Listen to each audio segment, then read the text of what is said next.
In this video we'll show how you can add custom tools to the ink editor. So let's go out and start out by adding a new ink control, and we won't add any properties to the ink control right now. We'll go straight to preview, and you can see that we have a very basic ink control right here.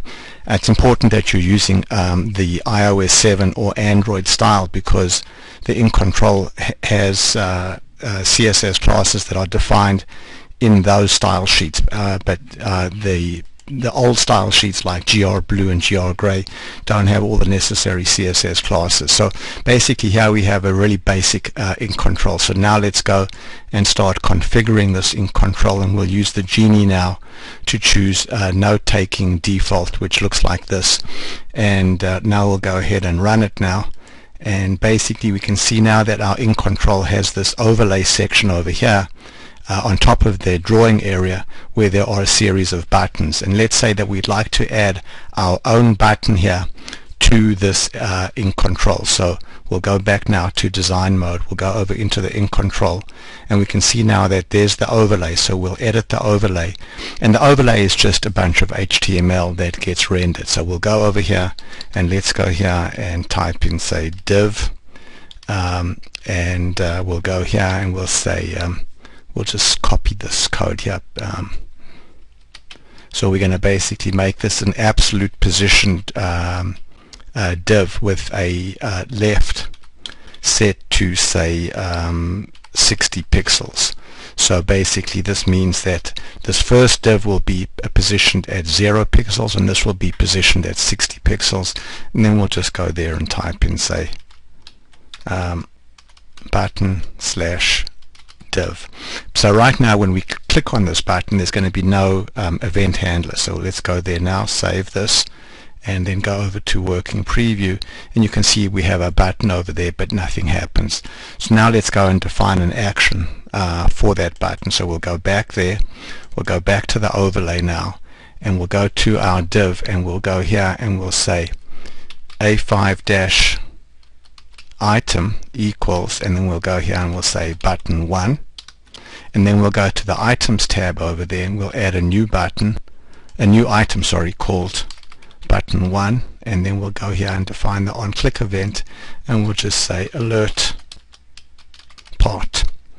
So go ahead now, click OK, and then click OK, and let's just save this, and then go over to working preview now. And you can see there's our button, and then when we click it, basically we get an alert, and the part basically was blank at this point. So this shows how you can add your own HTML to the overlay. But let's say we wanted to make this button here look a little nicer, and perhaps use, say, an SVG image. So let's go now and go to properties, and then we'll go over here to SVG definitions, and we'll just go here and we'll import a sample SVG image over there, and we'll use SVG underbar as the prefix, and then we'll just go here and say preview. So that's what our SVG icons look like right now. So we'll go ahead now, click OK, and then click OK. And now, just to get the syntax for an SVG icon, I'm going to just go over to other controls, image, and then go over there and select an image. I'll choose an SVG icon. I'll choose that icon, and I'll set the color to that blue over there, and then click OK, and then just say edit to copy that syntax to the clipboard. So now I've copied this SVG icon equals that to the clipboard. So I can go ahead now and delete that, go back there to the ink properties there, go back to my overlay now, and where I have the word button, I'm going to replace this now with an image